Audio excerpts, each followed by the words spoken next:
उसके अलावा जो वहां पे 3 नाविक हमारे मारे गए, हमारे पास मतलब हमारे प्रधानमंत्री जी जिनका 56 इंच का सीना है, उनके पास इतनी भी हिम्मत नहीं थी कि वो उन 3 नाविकों का नाम ले सकें, वहां ये बता सके कि जो मिसाइल उनको लगी है वो किस आर्मी ने मतलब फेंकी थी। इन लोगों पे हंसी आती है जो हमें कह रहे हैं टुकड़े टुकड़े गैंग है। हमने असल में इस देश को जोड़ा है, हमने हिंदू मुस्लिम सिख ईसाई को एक जगह लाकर खड़ा किया और इन फांसीवादियों के खिलाफ हमने लड़ा और हम जीते। हमने इस देश को यूनाइट किया है। ये वो लोग हैं जो ब्रिटिशर्स के तलवे चाटते थे, उनको माफिया लिखते थे। ये वो लोग हैं जिन्होंने मुस्लिम लीग के साथ 1942 में सरकार बनाई है, चाहे वो बाद में अखंड भारत का नाटक करते रहे, लेकिन यही लोग तो जिन्होंने मुस्लिम लीग के साथ सरकार बनाई है। ये हमें बताएंगे देशभक्ति क्या होती है।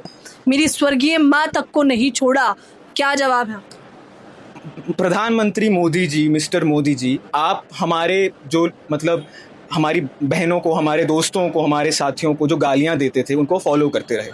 अब आपको एक हार मिली है और असल में आपकी सरकार को मतलब घुटने टिकाए गए हैं यहाँ इस देश के छात्रों नौजवानों के द्वारा। अब आपको हमारी भाषा याद आ रही है, अब आपको भाषा की मर्यादा याद आ रही है। तब आप कहाँ होते हैं जब बीजेपी आईटी सेल तमाम लोगों को इस तरीके से डॉक्स करता है, टारगेट करता है? तब आप जो तमाम वो ट्रोलर्स थे, जो ट्रोल्स थे, आप उनको फॉलो बैक करते थे। ये तो मतलब ऑन रिकॉर्ड है कि वो नरेंद्र मोदी जी उनको फॉलो बैक करते थे। तब आपको भाषा की मर्यादा का याद नहीं आया।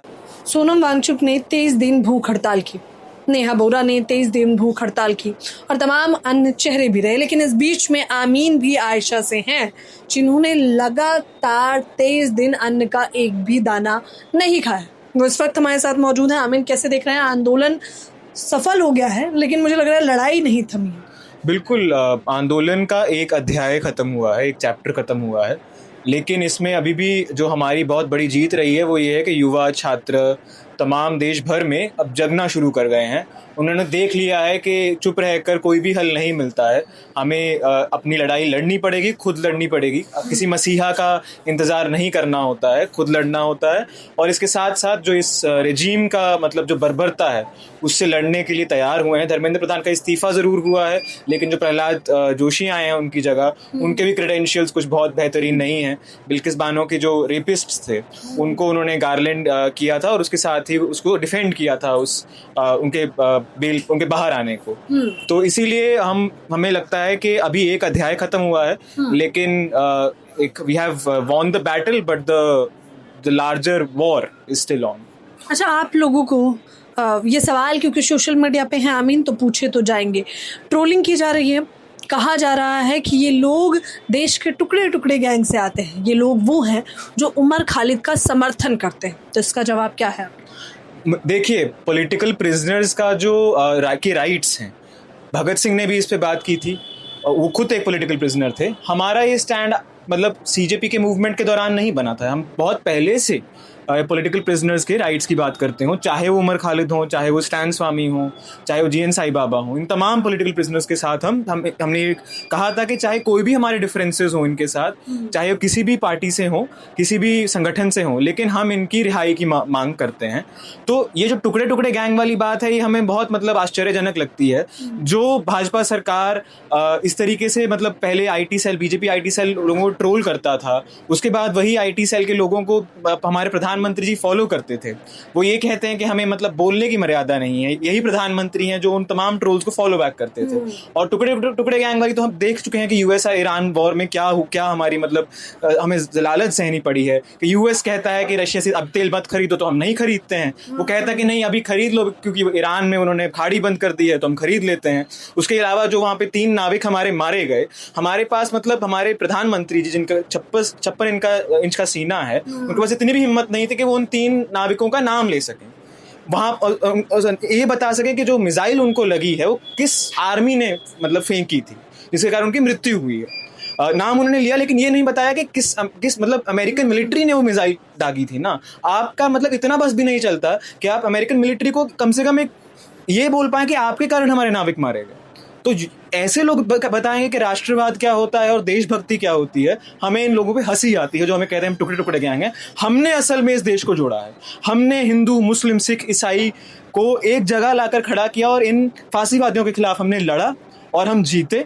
हमने इस देश को यूनाइट किया है। ये वो लोग हैं जो ब्रिटिशर्स के तलवे चाटते थे, उनको माफिया लिखते थे। ये वो लोग हैं जिन्होंने मुस्लिम लीग के साथ 1942 में सरकार बनाई है, चाहे वो बाद में अखंड भारत का नाटक करते रहें, लेकिन यही लोग तो जिन्होंने मुस्लिम लीग के साथ सरकार बनाई है। ये हमें बताएंगे देशभक्ति क्या होती है।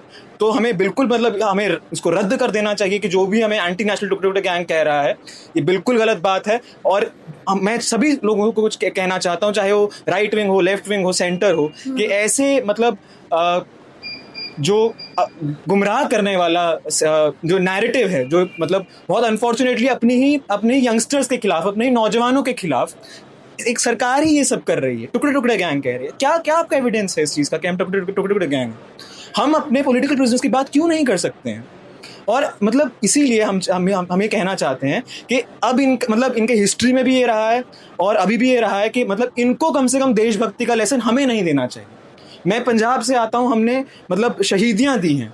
हम वो लोग हैं वो लोग हैं जो वामपंथ की धारा से आते हैं, जिन्होंने वहाँ पे मिलिटेंसी थी, टेररिस्ट मिलिटेंसी थी, उसमें हमने शहीदियाँ दी हैं।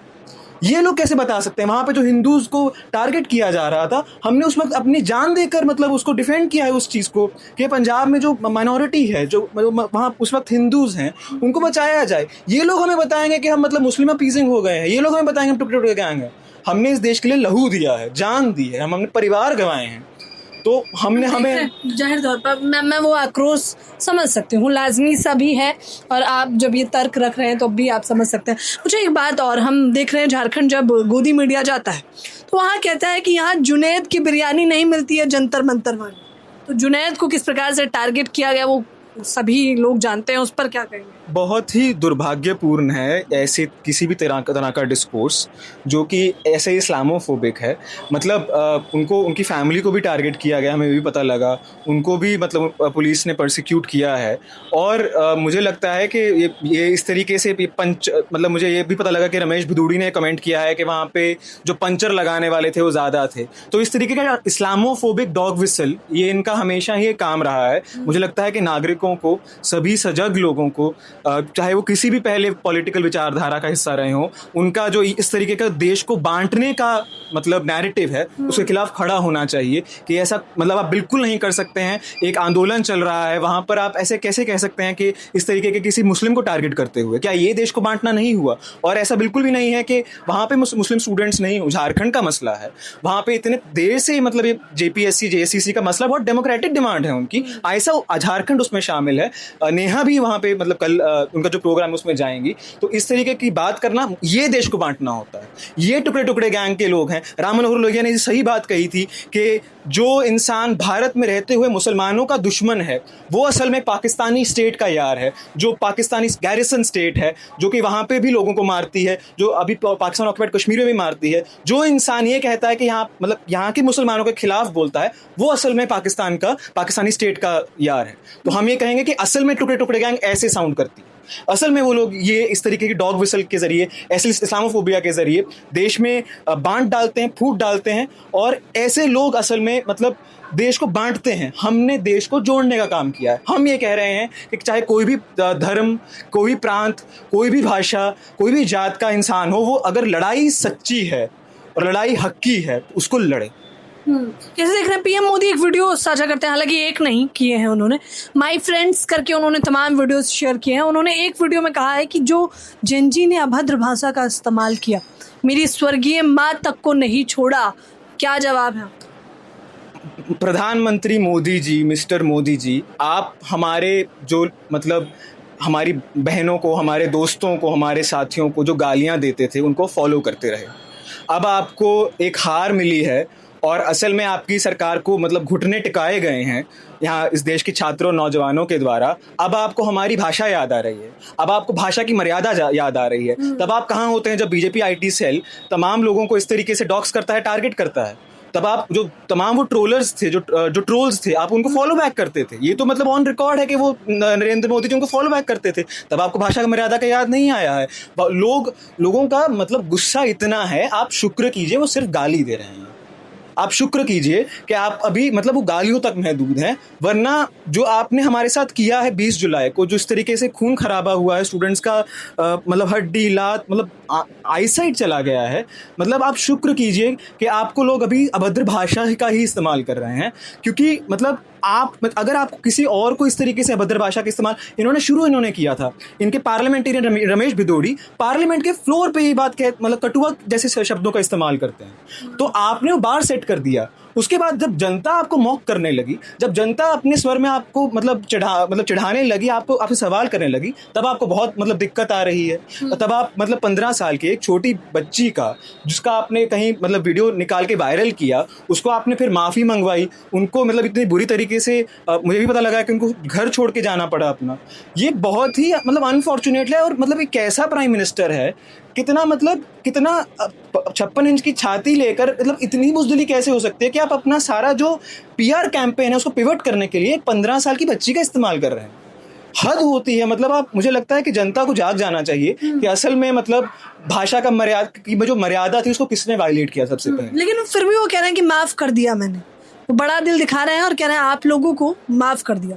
नहीं, हमने उनसे कोई माफ़ी नहीं मांगी थी। उनको कोई बहुत दिक्कत मतलब आई है इस चीज़ से कि मतलब जो जेनजी है उन्होंने एक मूवमेंट लीड वो किया। चाहे तो वो कह रहे हैं कार्रवाई हो सकती है, प्रशासन आपको समझा सकता है, लेकिन वो ये सब नहीं करेंगे, वो माफ कर रहे हैं। देखिए, ये तो जंतर मंतर एग्रीमेंट में शामिल था कि कोई भी प्रोटेस्टर का, कोई भी डायसेंटर का, उसके ऊपर कोई भी एक्शन नहीं लिया जाएगा, सारी एफआईआर वापस होंगी। हमने जब ये नहीं हुआ, उन्होंने बल्कि वादा खिलाफी की इससे पहले, वादा खिलाफी की 25 जुलाई को जो वो साइन मतलब जंतर मंतर एग्रीमेंट हुआ, उसके बाद उन्होंने फिर भी बिहार में हम देखते हैं एनडीए रूल स्टेट्स में फिर भी लोगों को टारगेट किया गया। हम आयसा की ओर से वहाँ गए, वहाँ पर हमने वहाँ के जो पुलिस अधिकारी थे उनको बाकायदा मेमोरेंडम्स दिए और कॉल दिया कि हम इसके ऊपर बड़ा मूवमेंट खड़ा करेंगे। फिर उनका सर्कुलर आया, आपने हमें माफ किया है, हमने आपके घुटने टिकवाए हैं, हमने इस चीज को फोर्स किया है कि आप उस सभी प्रोटेस्टर्स को परसिक्यूट ना कर पाए। तो इस तरीके का मतलब मोदी जी को मुझे लगता है थेरेपी की जरूरत है। वो एक डिल्यूजन में जी रहे हैं, उनको पीआर का कोई धक्का लगता है तो वो ऐसी उटपटांग बातें करने लगते हैं। हमने तो उनसे माफी नहीं मांगी है। हमने आपसे माफ़ी नहीं मांगी है, हमने कब कहा कि हमें माफ़ कर दीजिए, बल्कि आमीन का कहना है कि देखा जाए तो माफ़ी और जवाबदेही दोनों आपको निर्धारित करनी चाहिए। 20 जुलाई को जो बर्बरता हुई उसका जवाब हिसाब दोनों ही आने वाले समय में देना पड़ेगा। आंदोलन नहीं थमेगा। फिलहाल इस चर्चा पे आप लोग मुझे अपनी राय जरूर दें। कैमरामैन नावेद के साथ ज्योति यादव।